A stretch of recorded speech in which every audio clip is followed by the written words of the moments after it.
In today's day and age, what we see very often is one size fits all programs, right? Which doesn't solve people's problems. Right. What we Right. need is preventive, life stage based, hyper local solutions. Whether it's for the young people, it's mental health support, whether for older women, it's menopause clinics, whether it's flexible Right. work in the sandwich years, whether we need more digital first tools for Gen Z. The reality is that we cannot design solutions for people without listening to people.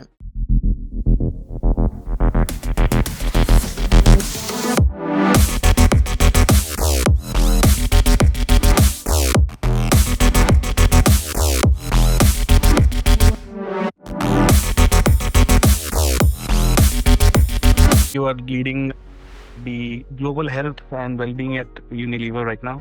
The transformation with respect to that. You've been very open about your own commitment to mental health and well-being. I think from running marathons to embracing fitness as a part of your lifestyle. So can you share how that personal journey of your health and resilience has been for you? Sure, very happy to. And first of all, thanks for having me. I'm always very happy to talk about topics that I'm really fond of. So, starting with, you always have to start with yourself. One of the things my running journey has taught me is, there's not endurance is not about a time or a moment. It's about consistency, right? It's not just about the intensity. So whether it is the 17 kilometer in a half marathon or whether it's a time of organization change, resilience is about pacing yourself, being able to stay grounded, knowing when to look for your support systems, right? We all have this narrative of resilience, rugged resilience. I have to be stronger. The Avengers and these movies and media makes us believe that ruggedness is about going it alone. It's not. It's about finding the social connections, finding the people you need to lean on, right? So much like my running, which gives me both peace of mind and gives me fitness of the, body. There are no two separate mind and body fitness, right? It's all about one. Building my physical and mental well-being gives me the empathy to create workplaces where people don't burn out and where they can have space to thrive, right? So my purpose is very connected to my work. And my purpose actually talks about running as well, which is very, it happened very organically. Very often, I think back, those moments where you're really tested. So I only run half marathons, but one time I ran an ultra. I ran a 35K and this was in the hills. So that's why it's called an ultra. And around the 27, 28 kilometer, you start thinking like, why am I here? What am I doing, right? What sense is this making? Like, I'm really tired. It's uphill. I don't know what I'm doing next. Much like that, leadership is similar. You have to stay grounded. You have to pace yourself. You have to lean on your team. So in the run, for example, I reached out for support. I had some energy gels, I had more hydration. That's how you deal with the long run. And so I enjoy it. And I often ask myself, am I in my career because of what I enjoy personally, or is my personal life affecting my career, right? Which one came first? So often those are the kind of questions that come to your mind. Your running as a personal thing has a lot of parallels in leadership, right? So as you said, Yes. if you're running uphill, or I think I've also heard of ultra marathons, which are like much more than what I think more than 42 kilometers, I guess. And in all the steps when you're doing that, whether it is hydration, whether it is kind of your own mental support, I think it's very important to make sure that you also get that. I have completed this, and I think it clearly reflects in your life and leadership both. Absolutely. I'm sure you might be an example right now for a lot of people in your organization. I don't know about that. I just love it. Like, I love running every day. So for example, when I'm doing something I want to do, I go for a run. When I'm dealing with something that's troublesome, I try and do a run. Today, I decided, okay, I'm going to talk to you. Let me go and do a run. It just becomes something that you enjoy. Yeah. So it's sort of self-fulfilling in many ways.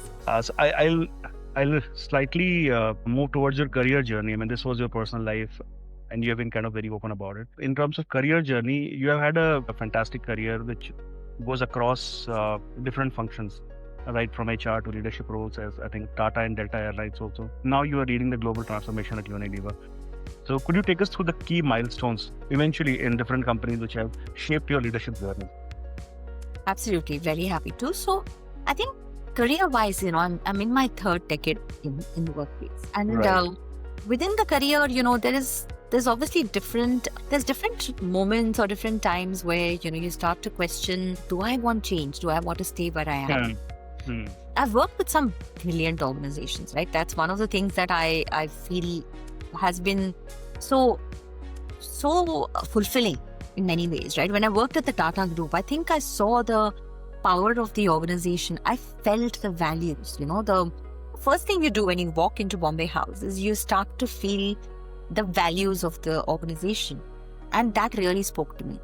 But I came there from Delta Airlines, which is again a very, very rooted American company. So my first career was with a very professional setup where I learned to be always on time, because that's how the work culture and the work ethic is. So do things as they're intended to be, stay within structures. But I also built my muscle of working with people across the globe there, right? When you're in that global environment, you just work with different backgrounds, people from different cultures, different contexts, and you get to fully, digest the differences and then therefore build a healthy respect for them. At Unilever, I'm now, working on programs that are so difficult to completely absorb and digest, right? So I get to shape the transformation at a global scale. I work in the space of health, equity, inclusion, not just as initiatives, but it's also about mainstreaming them, making them as a part of the way we do business, right? That comes with really bringing yourself into the narrative, right? So I think where you feel driven, where you feel connected to your work, and you can see the benefit. So I always think back, I like sharing stories, Deep. So I'm going to share a short story through my career, right? I currently work in the space of well-being and mental health. So oftentimes I get to do things that are very humbling. I work in situations that are rather difficult, especially in the space of mental health or physical health. You have to help people, you have to guide them, you have to steer them, you have to help leaders look after themselves. We have to make people realize that it's okay to be vulnerable and share their vulnerability. Yeah.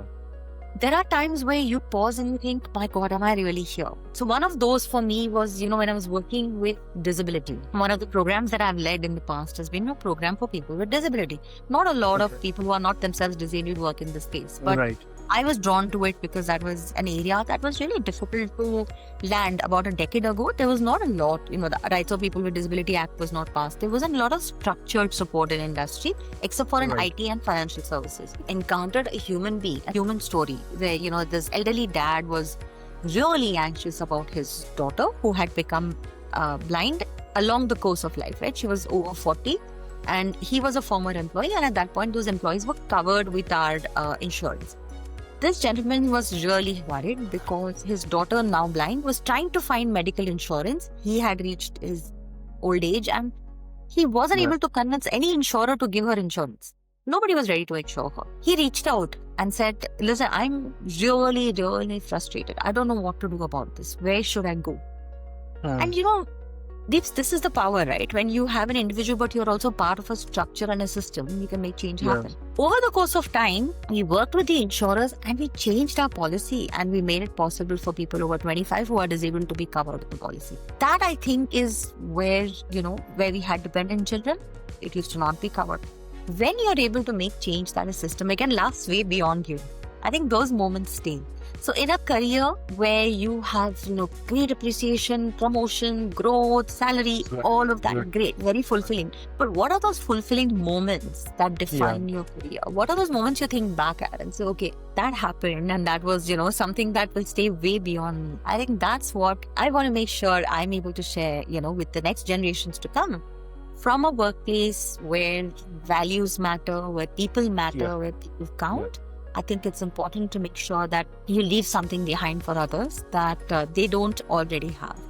Yeah, I think you are right. I mean, unless you touch someone at a very, I would say, a human level, is what you gave me the example of the blind girl, and you were able to make a systemic change to make sure that she gets insurance and the likes of her also are benefited, is something, yes, you would also remember, and the persons you affect would also remember. It's not all won't make me popular with anyone from insurance watching this, but the fact is change has to happen, and change isn't about being popular. It's about doing the ththings that matter, right? And that make and I'm sure it might not have been an easy one, and because you were trying to push through a change which was never there earlier, but you were you had a purpose to do. So It's not always easy to do it, but I think it justifies the role of transformation. And I would assume big organizations like Unilever or even the ones of Delta and that bringing about one change could involve so many stakeholders, so many decisions, so many approvals, and eventually you have to push it through. And I think only a purpose can make it happen. Otherwise, it's not easy. Absolutely. I mean, in your current role as head of transformation for global health and well-being, I mean, what does transformation truly mean at a global scale? Is it something which you just described, that it has to be human, and I mean there have to be values and human, I would say, connection to whatever you do when you talk of transformation? I mean, can you share an example of a change that created measurable impact? Is there any other story you would like to share? Sure, very happy to. So I think amongst other things, very often, first of all, I have a title that's confusing enough. So people ask me, what do you really do? And I don't mind at all explaining. So I do lead the mental health and well-being programs in my current role, which means for, all of our 100,000 plus employees around the world, I'm responsible for the strategy as well as the delivery of support, programs around psychological safety, programs around mental health, programs around whole person health. So far, we've often thought of mind and body as separate. And that's not true. What we are working on now is an integration of whole person health, right? So that you can actually have the ability to care for yourself and help solve the problems that not just exist today, but proactively solve for what might crop up later.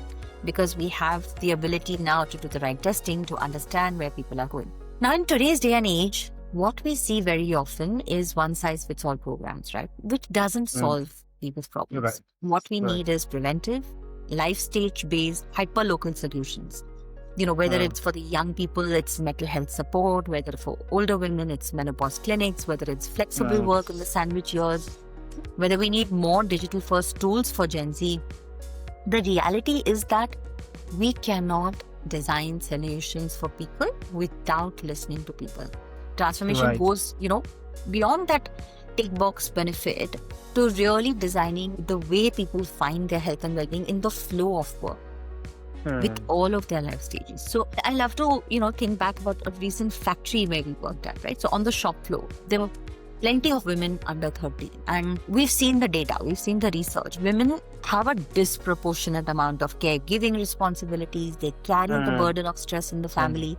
They tend to carry the load, and there's enough and more research data. I mean, I can cite a bunch of those which show that even as young as in the college years, women carry a disproportionate amount of anxiety and burden. A recent study has shown that 1 in 3 women who are in colleges, I have, young children, and I can see that all around there is a high amount of stress, right? So in this factory shop floor, what we decided to do was we started to run, early health awareness programs. We started to build access, and already we are seeing that there's measurable improvement, in the way health is tracking, right? Because these are the family building years, right? When you're below 30, it's when you're already, there's also a social narrative, right? Within the family, you've got to, the expectations are clear. If you become pregnant, you're supposed to go on maternity leave immediately because that's what's, expected by the family. Nutrition, women tend to always sacrifice the food for their spouses, for their kids. Invariably, women at a younger age tend to be less fit. And I can see that as we get older, we become more aware and we start taking far more care of our nutrition. And so the lifestyle disorders also start to reduce actually as you get older. One of those programs. So the transformation is in, no longer looking at one size fits all approaches, finding whole person health and well-being solutions, but then also making sure that those set people up to help themselves. See, if anything, the pandemic brought us to the door of awareness, right? We all became aware of our physical functions. We became aware of our emotional health. The pandemic did a huge favor to us because we started talking about mental health, which we never did before. But then what next? Where are the solutions? Are you getting access to solutions that work for you? For some people, that might mean talking to a counselor in the middle of the night at 3 a.m. in the language of their choice. So the more you can offer anytime, anywhere solutions, the better adoption you'll get. And then, of course, for some people, it's all AI, right? You really, really want to use I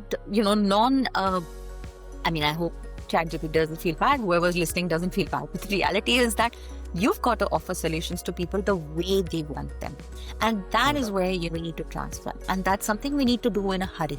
Lots and lots of startups are trying to do stuff where they serve us. But the point is, it's not fast enough. The revolution in health and healthcare and technology, it's not serving the needs of everyone yet. And as companies, we tend to look at it very much from a sort of solution-based, productivity-based, performance-based. Yes, that is critical. That's why we invest in it, but it has to make sense for the last person. So part of my role is making sure that while we hyper-focus on individuals and local solutions, we also bring them at global scale, and we standardize, we institutionalize, and make sure the work makes sense. Yeah, because I think unless you do it at in a very structured framework, it would be very difficult to carry it out at a global scale. Because Exactly. you have And that's, exactly where we are. We just need to make sure we pilot, we try, we succeed, we learn, and we go. Yeah, so you must be getting a lot of feedback also from the example you gave for the floor, like shop floor. There are women below 30. So, and how do they react to it? And what have been your feedback? I mean, from them that this is an initiative which worked for us. We are feeling a difference now. Or how do you measure it at the end of it? So, yeah, I'll tell you a little bit about, we talk a lot about diversity and inclusion. We talk about, making things easier, and we tend to think of it as a separate initiative. But actually, it's that individual's day to day, right? So one thing I've learned, and I want to leave that, with everyone I talk to, women are not looking for exceptions for this. We're looking for acceptance. It's Right. really, really important to understand that we have different expectations from society. We have expectations from the family. We have a social construct. It's not that we're looking to get out of work. The three huge barriers, the stigma, there's silence, there's system gaps. It's really, really important to understand that the stigma that we have within ourselves is so huge because mental health struggles, you always worry that there's a fear of a career risk. Women will often tell you, that if I disclose that I'm feeling unwell, if I disclose that I need support, if I disclose I need downtime, I'm worried about the repercussions. And this is not just for women, right? This is for everyone. We all worry about the repercussions. Mental health is what it is. We all have mental health. We could be somewhere on the spectrum. That spectrum might shift intraday. Right. We might go from good to poor to declining mental health. What we've got to understand and appreciate is that seeking support, finding a trusted someone, that's where you can make all the difference. So for me, when I hear from women, when I hear their stories that, I'm in this familiar situation, work is a solace, work is a safe space. I think that's what empowers us, right? We know that as organizations, we need to build those spaces for women, for men, for youngsters, for transgenders, for everybody. But we need to be conscious. We need to be deliberate about building these spaces. It's not going to happen by chance. I often come across men who say, are you a rabid feminist? Are you someone that's going to stand on a soapbox and fight for women? That's not it. There are systemic gaps. We need to bridge those gaps. It's not just for women. If we have one psychiatrist per 100,000 people, how can we progress mental health? It's great we have iconic people coming out and talking about mental health. But if we want to be truly inclusive, if we want to really, really bring everyone along, we have to design cultures where from silence, we bring people into safe spaces to speak up. So this is the one thing I hear as a resounding theme, right? But I can't. I'm worried. Oftentimes people will be asked, how are you? It's a very passing statement, right? But there's an Oxford study which says people say I'm fine 19 times a week, but they mean it only 4 times. Only 4 times they're actually feeling okay. Absolutely. They're all posturing and going through these these motions and not actually meaning it, right? So knowing that you should be able to get the support, you should have trusted people. That's what gets the highest amount of value. So how do you build that? You build that by building awareness, by building the muscle, by doing more formal training, by giving people the tools to speak better, right? You don't even realize line managers have a disproportionate role in how people feel. How do you then build line manager capability, right? So it's about many different pieces, but the intent and the will has to be there. And to push it through. And what do you think are the barriers organizations face when embedding equity and inclusion into the culture? So look, at an organizational level, again, there is mindsets. It's always going to be about mindsets, right? There's a lot of work that has happened, a lot of progress. But there's also just the velocity of pace of work.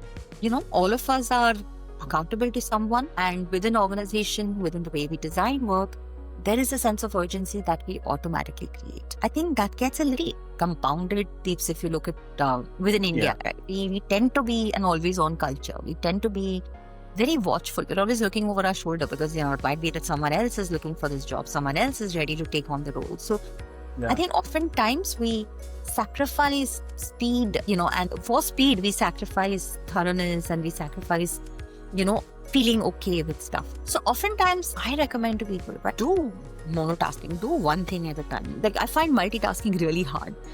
You must be so proud of it at one point. But if anything, you realize when you're not giving somebody your full attention, that in itself is so, it's so dissuading. So, when you're talking to your leader, let's say you're having a connect with your boss. You have a boss, I have a boss, we all have bosses, right?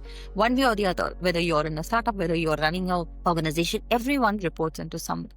But what if that person looks completely distracted? What if they're on their phone or they're busy doing something else when you're trying to have a conversation? Well, we need to just build more education that these moments that matter, we need to make a little more effort around what we want to do in those moments that matter. So if we want to build a generation, the future, we all talk about how the younger generations aren't able to deliver work, they're distracted, they're always demanding. But are we, across other generations, are we really, really listening to them? Are we designing work in a way that works for them? We're expecting work to be very much like we grew up. And that's not going to work in the longer run, right? So I think there are systems, there's problems within processes, there's problems with the way people look at them. And when we are able to address the people, process and platforms, and we offer solutions that are anytime, anywhere that people can have for themselves, the work is designed in a way that they can work, that works for themselves. That's when we can say, okay, that's a job well done. Since you are at Unilever and you could take care of the global thing, do you think it's a problem or the culture education has to happen only for India, or you see similar kind of scenarios across the globe also? Look, this isn't about one company or not about one company, right? I think the reality is that the movement or the change has to happen across cultures, right? So we have to go from reactive workplace solutions. Culture is what defines how people feel in the workplace, right? I mean, work is no longer a place. It's a thing you do, right?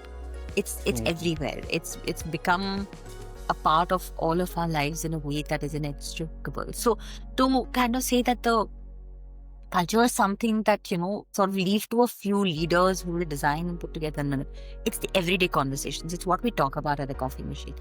I want to go back to the topic of mental health, right? When we talk about mental health, how do we talk about it in our workplaces? It's always in whispers. We're not open about it. Physical health, I broke my ankle. People will wear a badge. I broke my ankle. I'm in a cast. I'm going through treatment, physio. Everyone's discussing it. Bring in the topic of mental health. It's always in whispers. How we talk about people. I don't think I'm working with that person because, that's it. I don't know whether they'll be reliable. I don't know whether they'll ever come back. Doesn't matter if you had a back injury. Was it a question whether you'll be able to? With the right treatment, someone with a mental health issue can have a fully productive life, right? They can have, people with years of dealing with depression, with the right support, the right counseling, right medication, yet people don't speak about it. So the whole idea around culture is to challenge. When someone is doing something that's not helpful, when someone is stigmatizing something, call it out. We need to be able to call out, look, that's not okay. So culture is about the day-to-day narrative. Yes, we have to put a lot of effort on what we do because we are responsible, because we have accountability, and we need to bring people along. We need to give them some goalposts in a way to go towards. But ultimately, it's about the day-to-day conversations. It's about the engagement. It's about the connection we build. Right. And I think, as you said, make it a safe space for people to come in and psychologically safe workplaces. Absolutely. And I think one last thing I want to add as well, Deeps, is also what am I ready to do about it, right? As a leader, what am I ready to do about it? I need to put the hand mirror in front of myself. So what can I do? And amongst other things, how does culture get built, right? When leaders start to do small but powerful actions. So one of those is role modeling vulnerability. When you share your own struggles, you're actually helping others talk about that. When you are ready to understand that perhaps I need to learn how to do this. I need to build these new muscles of how do I deal with someone that's going through mental health issues. Managers tend to be the first responders to stress signals, right? They're the ones who spot and they have to respond to it. But if we don't go through some training, we're making assumptions we know enough. Yeah, We it could be can't very know enough. it could be the cognitive biases can come in. Correct. We need to invest in learning. And we also then need to build those trust systems. As leaders, we're responsible for building trust systems, right? So it's not only about sending somebody to an anonymous counseling helpline. It's also about easy access, digital first access, where you can reduce stigma, especially for younger employees. I think those are important areas we need to think about. When individuals feel safe to say, I'm struggling, that actually is where you've come with success. It's not where it's spoken about quietly and, you're like, yeah, don't worry. We keep the secret. I'll give you, downtime. Yes, we need all that. We need the accommodations. We need the allowances. But we also need open conversation. We need dialogue about the topics. Yeah, absolutely. I like the word trust systems. It's very interesting. You're building a trust system and anybody comes in at whichever level the person is, just joined in or has 10 years in the organization, has probably an app wherein he could just communicate with the right person and feels confident and safe about it. That, okay, I have some issue, I'm just talking about it, and the company understands it. So there is empathy there in the company for me to say anything I want. And that I think makes it very interesting for the people to come into work every day also. And I would want to go to work because I feel very comfortable there. Because as you said, right, I mean, women have a lot of other things to deal with also, along with work. And if work becomes a very safe and a trusted place for them, I think the organization also benefits in a way, but the overall culture improves and this kind of percolates across to other people whom they talk to. Yeah. What you're talking about is, just why do you like coming to work? It's because your purpose speaks to you, right? Yeah. Why would you want to do it, right? I often say I love Mondays as much as I love Fridays. I love the end of the day on Friday because then I know I can go back to my running and, my habit of passion, read a book, do the things I enjoy. But I also just really look forward to Monday morning because I'm excited about the work I have. I'm excited about what the week has to do. What is that? When you can see the light at the end of the tunnel, when you know that the work you're doing matters, when you know that the work you're doing counts and it's making an impact on people. I think being able to find that is both a privilege, but it's also something that fuels your impact, right? So that's what it is. When you have purpose, you have the energy, the drive, you keep doing things, but that also then fuels the outcomes of what you do. So it's a space that you have to find for yourself. But what are some practices you think that leaders can adopt right away? So straight away, it's go out there and get some training. Don't assume you know what it is. Get some training. Spend 10 minutes. You have super short modules, right? Yeah. Learn how to have conversations. Don't just blanket assume that you know how to deal with all the generations. We have 5 generations in the workforce right now. So start having conversations. Ask people, how are you doing? And mean it. Like really listen. Give your full undivided attention. That's so simple, right? One is creating the safe space, but the other one is giving someone your full attention. Park your devices when you're talking to your team member. Check in with them, that's a week. Check in and ask them, how are you feeling? But then actually listen. Listen actively. Yes. So active listening means you're not coming in with judgment, not trying to solve, you're not trying to start to give them solutions. The most irritating thing is when someone's talking and you have someone giving you a, look, let me solve it for you. That's an added problem that you have. So listen for the sake of absolutely absorbing what the person is saying. Get some training. Now, don't assume you know everything and build that safe trust space. Don't violate the trust, right? Especially in the first 6 to 8 months of someone's career. If you invest right with the right timing, the right motivation, the right push, you will find that, and this is at any stage, right? It doesn't have to be that the person is a new entrant in the workforce, someone that's been around for a long period of time. If you give them your undivided attention and the ability to fail and come back and say, listen, didn't happen. Let's learn from the failure. Let's move forward from here. I think it's about calibrating ourselves. So building psychologically safe spaces. I think that's a responsibility we all have. And we often assume that we are doing that by making, work comfortable, by having some celebrations, but that's not it. Building true safety is like making people feel that they are heard and what they have to say matters. That I think is something we all need to practice regularly as leaders. Right. I'm just visualizing how are you doing day, which organizations can have. and Yeah. this is the how are you doing day on a Friday or on a Wednesday, and then where people come in and they just talk about how are you doing today, and Yeah. maybe there could be much more layers to it, but that could be You a very don't even interesting. need a day, Deeps. You need like 5 minutes at the start of the day. You don't need Yeah. a day. You need 5 minutes. You know what? If you really need it, oftentimes I'll find people saying, I don't have the time. I would like to do this, but I don't have the time. Put it in your calendar. You know, Yeah. everything. We live by our calendars, right? We don't have any other choice. If you really want to make something happen, it's not about time, it's about prioritizing. Put it in your calendar, check in with people. That's one of the things I learned from a very senior leader here. Regularly put in time, check in on people, go down there, walk with them, talk to them, have a walking meeting. You'll find people have so many ideas. It's not just good for the care side of it. See, well-being is not only about care, it's also about enhancing productivity and performance. When Right. you have organizations that offer safe spaces, people automatically tend to thrive. That is a known fact, right? There is enough research data which Yes, shows that absolutely. organizations that give you that space to be yourself will automatically find that people are far more able to stretch themselves. Where you feel heard, where you feel safe, you'll actually end up doing a lot more productive work. So Right. I'm trying to actually remember, there was this one research that I read recently where it talks about exactly this. Where you have safe spaces, you'll find production is far better because automatically people feel they're part of a system. You also shared that you are living your purpose, right, every day in your role. So how do you find that alignment between personal purpose and professional work? And also, what advice would you give others to find theirs? See, purpose is less of a destination. It's more about a lens, right? It's about what enables you. So for me, it's choosing to show up, every day to create safe spaces. People want to thrive.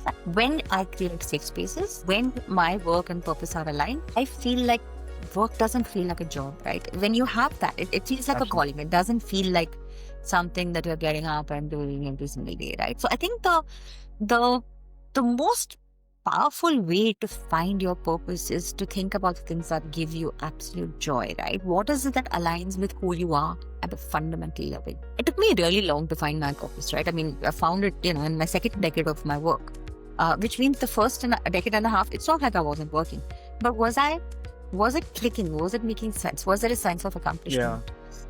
I don't know. Maybe there was, but maybe it was a little different. I think for each individual, in some downtime and really, dwelling upon, is what I do every day, every week, every month, every year. Does it count? Does it matter? Is what I'm doing adding to who I want to be? Is there a visualization of where I want to go? And am I doing something about it every single day? So very often, we've seen such great books on purpose. We've got Ikigai. The point is, what is purpose? Finding your purpose is about just making sure that what you do every single day, it's all counting towards what your sort of legacy or impact is going to be. For some people, it might be as simple as earning more for their family, right? Putting their kids in a good school, buying a car, buying a house. It doesn't have to be immaterial. It has to only not be the greater good. It can be the greater good. It can be. There's no hierarchy or there's no, my purpose is more superior than yours. It's about creating spaces. I think purpose, I mean, my personal opinion is purpose, if it is only related to how much I make in terms of material things or money, that's not truly a purpose, I would say. I mean, something which can address your mind, body, and soul together. Yeah. It's probably not, it's not something you're going to find in a book. Trust me. The book can give you the ideas and the thought, but ultimately it's about the intersection of what both breaks your heart, but also gives you energy. It's something that makes you feel like you really feel about this. I think for me, disability is in that space. It's tied to my purpose. I want to make sure the world is better for people with disabilities because I don't see enough sound and care and noise about it, right? We just accepted it, like we've accepted many other things. But true purpose is about something that matters enough that you want to do something about it. Yeah. But also does not drain you. It gives you energy. You've got to find that. And you know what? Don't give up. You keep looking for it. I've actually seen so many stories. I've had the pleasure of being a purpose facilitator for a few people. And I've gone on to see them start some amazing startups and go out there, finding what they want to. Being able to see that is in itself so fulfilling, right? So my purpose is enabling others. And that in itself, enabling joy for others. So my purpose statement is enabling joy to help others achieve their finish line. So I told you, my purpose talks a little bit about running as well. But it's not Hmm. only about running, right? The finish line is being your best version. It's where you've achieved your potential. When I see others wanting to do that and I can be a channel, I can help them, that's where I know that I'm doing what matters to me every day. And I think that can be as simple as somebody dealing with a family crisis and needing a day-to-day listening shoulder or support. Or it could be, a massive, large war-like situation or a natural calamity and being able to offer mental health support to a large group of people there. It doesn't get defined by what the outcome is. What it gets defined by is how you feel about it on a day-to-day basis, right? That's, I think, where if you're not enjoying what you're doing, start exploring.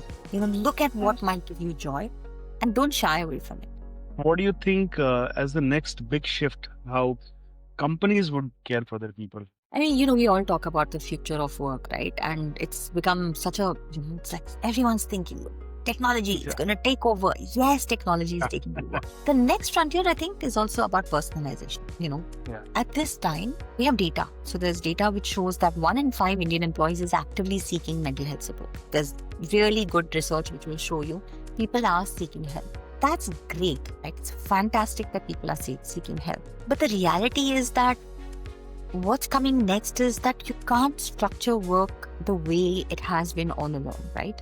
The need is for us to work, but with purpose, agency, with human connection. That's what will determine whether people thrive or burn out. And human connection is not going to come from AI. Human connection comes from meeting people, finding work, finding ways to bring the best out in each other, finding ways to work with different sets of situations.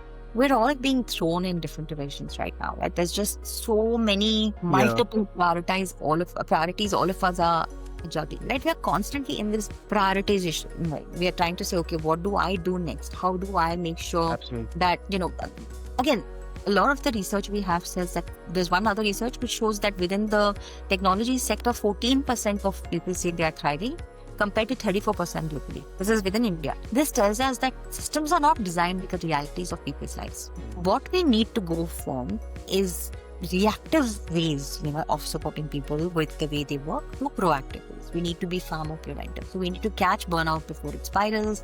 We need to have programs and solutions that are not generic but are they help people with their life stages. They go from one size fits all to hyper, individualized solutions. I think those are going to be some of the things that we need to do. It's not just going to be about digital solutions. It's also about inclusion. It's about building new skills. It's about meaningful work. So yes, we will change, but it has to change with purpose, with agency, with human connection.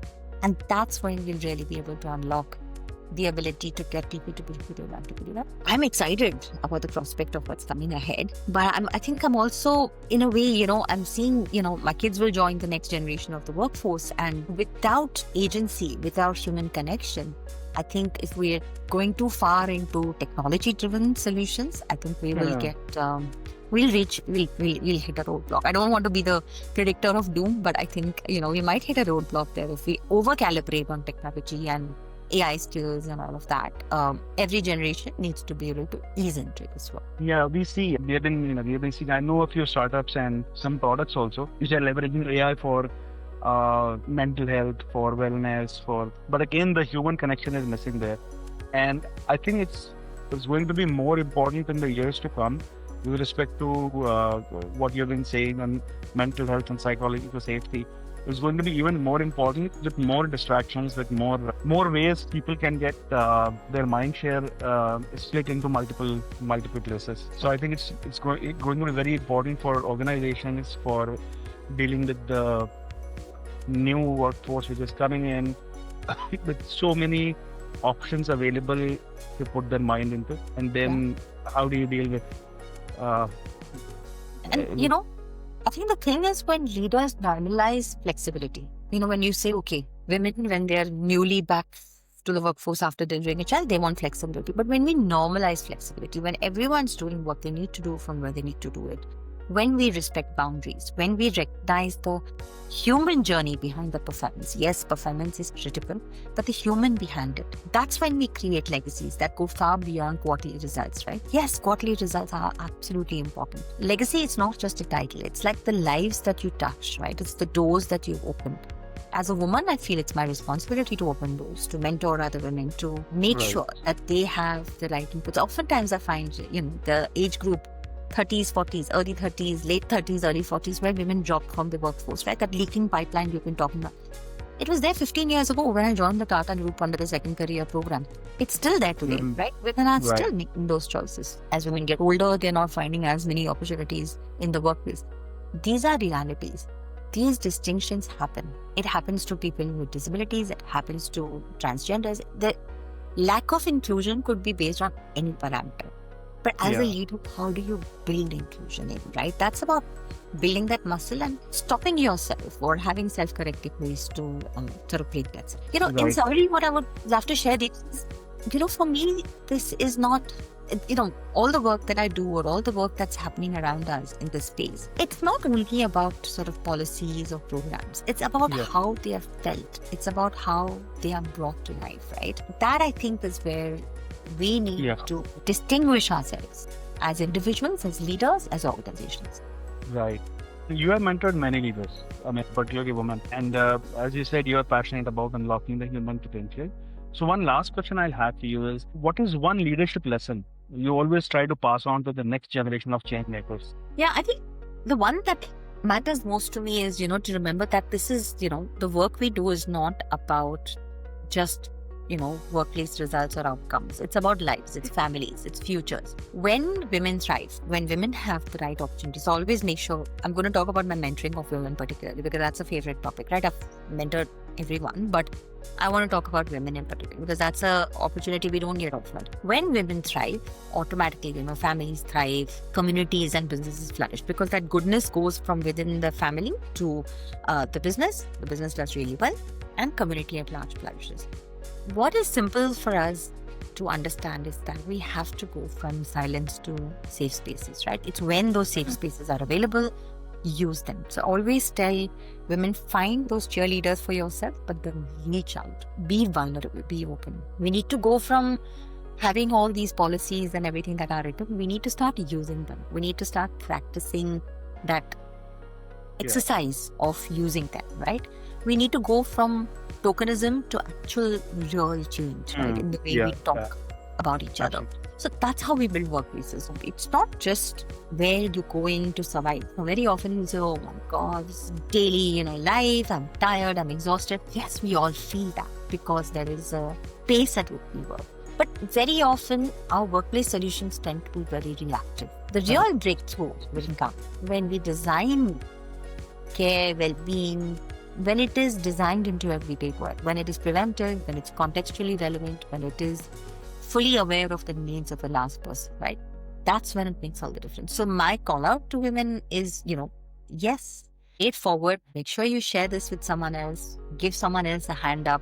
Make sure that you stop repeating the same pattern that you faced when you entered the workforce. If there was some negative workplace, don't replicate it. Look for role models that lead you into a place where, you grow, you give an impact to others. So I think it's about that. It's about breaking the patterns of what we've encountered and finding newer ways of doing things. This was amazing, Sunita. I think I'm personally carrying away a lot of information which you said. I think it's very important for, culture is very important in any organization, and that culture does not only come from policies and what you define for them when we come at 9 o'clock and go at 6 o'clock. It's all about, and I think since we have gone from HR to transformation, I think the mental health part and the psychological safety part, right from women to transgenders to everyone, is extremely important. And when they come in, this is the safe space I want to come in. I'm very happy on a Monday to come in, and I'm very excited on a Friday as well. This is very hard today, and especially with a lot of folks joining the workforce, coming from different backgrounds, coming from different cultures. It's only going to get very, I think, interesting and challenging for the organizations to deal with it. I think it's really, really important that we celebrate late careers also as, culture carriers and mentors rather than employees along the margins, right? So that's absolutely it, right? As we go through different life stages, as we go through different inclusion angles, ultimately, it's not just about a one-off, what do I do one time? What is that tokenism that I want to show? It's about true transformational change that we bring but it starts with ourselves. It's about Right. ourselves as an individual rather than everyone else. The minute we start expecting someone else to make the change, it's like, we're giving up our role. And so that's the last message I want to make sure we land, right?